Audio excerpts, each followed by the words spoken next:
Welcome to our channel. If you want to open a Bank of America account online for checking, savings, or both, follow these step-by-step instructions for complete registration. Step 1. Open your web browser and visit bankofamerica.com, the official Bank of America website.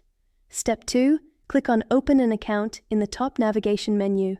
Step 3. Browse through available checking and savings account options and select the one that best meets your needs. Step 4. Click Open Online to begin the application process for your chosen account type. Step 5. Provide your personal information including full legal name, date of birth, social security number, and physical address. Step 6. Enter your contact information including your phone number and email address. Step 7. Choose your funding method and initial deposit amount for your new account. Step 8. Review Bank of America's terms and conditions, privacy policy, and fee schedule. Step 9. Submit your application for review. Once approved, set up your online banking access, enroll in mobile banking, and order your debit card.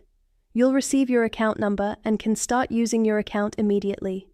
Don't forget to like this video and subscribe to our channel.